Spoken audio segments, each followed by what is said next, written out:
அதுவும் இப்ப இருக்கிற திமுக அரசு, அதாவது தமிழ்நாட்டில் கிட்டத்தட்ட 16 தேர்தல் நடைபெற்றது, சட்டமன்ற தேர்தல். இது அதுல 12 முதலமைச்சர்கள் தேர்வு செய்திருக்கின்றார். இதுக்கு முன்பு இந்த 12 முதலமைச்சர்கள் மிக மோசமான ஒரு முதலமைச்சர் பேர் எடுத்திருக்கிறார் இப்ப இருக்கிற முதலமைச்சர் ஸ்டாலின் அவர்கள். அதாவது அவருக்கு என்ன நடக்குதுன்னு கூட தெரியல. தமிழ்நாட்டில் எவ்வளோ பெரிய ஒரு பொறுப்பு, ஒரு மாநிலத்தினுடைய முதலமைச்சர், அதுவும் தமிழ்நாடு போன்ற ஒரு மாநிலத்தினுடைய முதலமைச்சர். தமிழ்நாடு இந்தியாவிலே ஒரு முன்னேறிய மாநிலம். அப்படிப்பட்ட அந்த மாநிலத்தினுடைய முதலமைச்சர் எவ்வளோ அதிகாரம், எவ்வளோ பவர் இருக்கு. ஒரு கையெழுத்து போட்டா லட்சக்கணக்கான தலையெழுத்தை தீர்மானிக்கக்கூடிய அந்த கையெழுத்துக்கள், பவர்ஃபுல் போஸ்ட், ஒரு சிஎம் போஸ்ட். ஆனா அந்த போஸ்டை வச்சுக்கிட்டு அந்த குடும்பம், திமுக குடும்பம் மட்டும் சம்பாரிச்சு கொள்ளடிச்சு தமிழ்நாட்டை நாசப்படுத்தி சுரண்டி கொண்டிருக்கின்ற இந்த திமுக ஆட்சியை தூக்கி எறிய வேண்டும், அகற்ற வேண்டும். டீசெண்டா நான் சொல்ல மாட்டேன், தூக்கி எறியணும். அவ்வளோ கோபத்தில் இருக்கிறோம். நான் மட்டும் இல்ல, களத்தில் அவ்வளோ பேர் கோபத்தில் இருக்கிறாங்க. தூக்கி எறியணும். தூக்கி எறிஞ்சா இன்னும் திரும்பி வரவே கூடாது. அடுத்து நிறைய காரணங்கள் இருக்கு ஏன் இந்த ஆட்சியை தூக்கி எறியணும். அவர்களுக்கு திறமை கிடையாது, தகுதி கிடையாது, நேர்மை கிடையாது. திறமைனா என்ன, என்ன செய்யணும், மக்களுக்கு என்ன செய்யணும், அடிப்படை கல்விக்கு என்ன செய்யணும். கல்வி பத்தி எவ்வளோ மாற்றங்கள் தமிழ்நாட்டில் செய்யலாம். ஒரு உதாரணம் நான் சொல்றேன். 10 ஆண்டுகளுக்கு முன்பு தமிழ்நாட்டில் அரசு பள்ளிக்கூடங்கள், தமிழ்நாட்டில் இன்னைக்கு பார்த்தா 37,500 அரசு பள்ளிக்கூடங்கள் இருக்கு, கவர்மெண்ட் ஸ்கூல்ஸ். இந்த அரசு பள்ளிக்கூடத்தில் 10 ஆண்டுகளுக்கு முன்பு எத்தனை பிள்ளைங்க தெரியுமா படிச்சாங்க, எத்தனை மாணவர்கள் தெரியுமா படிச்சாங்க? 75 லட்சம் பேர். 10 ஆண்டுகளுக்கு முன்பு தனியார் பள்ளிக்கூடங்கள் கிட்டத்தட்ட அப்போ 10,000 தனியார் பள்ளிக்கூடங்கள், இன்னைக்கு 12,500 தனியார் பள்ளிக்கூடங்கள். அப்போ தனியார் பள்ளிக்கூடம் எத்தனை மாணவர்கள் படிச்சாங்கன்னா 35 லட்சம் பேர் 10 ஆண்டுகளுக்கு முன்பு. ஆனா இன்னைக்கு தலைகீழ மாறி இருக்கு. 10 ஆண்டுகள் இல்ல, இன்னைக்கு 37,500 அரசு பள்ளிக்கூடத்தில் 45 லட்சம் மாணவர்கள் படிச்சிட்டு இருக்கிறாங்க. எப்போ எவ்வளவு இருந்து 75 லட்சம் இருந்தது 10 ஆண்டுகள் இல்ல.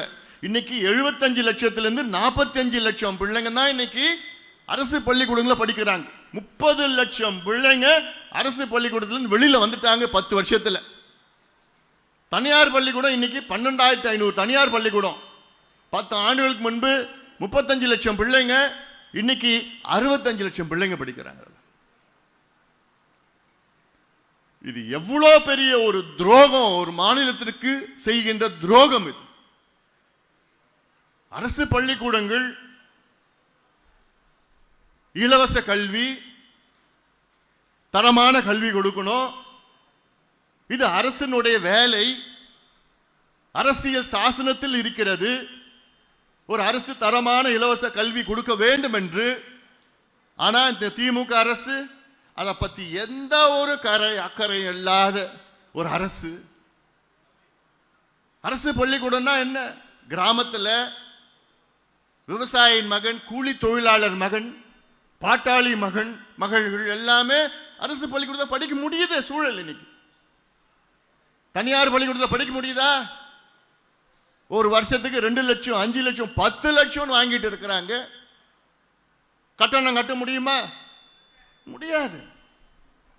அதனால என்ன, எதுல கவனம் செலுத்தணும்? ஒரு நல்ல அரசு பள்ளிக்கூடத்துல கவனம் செலுத்தணும். ஆனா 30 லட்சம் பிள்ளைங்க 10 வருஷத்துல அரசு பள்ளிக்கூடத்துல தனியார் பள்ளிக்கூடத்துக்கு வராங்கன்னா என்னையா செஞ்சிட்டு இருக்கீங்க? என்னையா, எதுக்கியா தூங்கிட்டு இருக்கிறீங்க?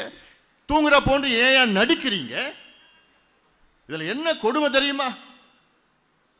இந்த 30 மாவட்டம், தமிழ்நாட்டில் 38 மாவட்டங்கள் இருக்கிறது, வருவாய் மாவட்டங்கள். அதுல 30 மாவட்டத்தில் 208 அரசு பள்ளிக்கூடத்தை மூடி இருக்கிறாங்க இந்த படுபாவிங்க. எவ்வளவு ஒரு வெட்கக்கேடு அவங்களுக்கெல்லாம். எதுக்கியா உங்களுக்கெல்லாம் நிர்வாகம், எதுக்கியா உங்களுக்கெல்லாம் முதலமைச்சர், எதுக்கு உங்களுக்கு கல்வி அமைச்சர் பதவிகள் வச்சிருக்கீங்க? கஷ்டப்பட்டு உருவாக்கின அரசு பள்ளிக்கூடத்தை மூடறதுக்கு நீ எல்லாம் பொறுப்புல இருக்கிற? உங்களுக்கு எல்லாம் தகுதி திறமை போங்க, ஓடி போங்க.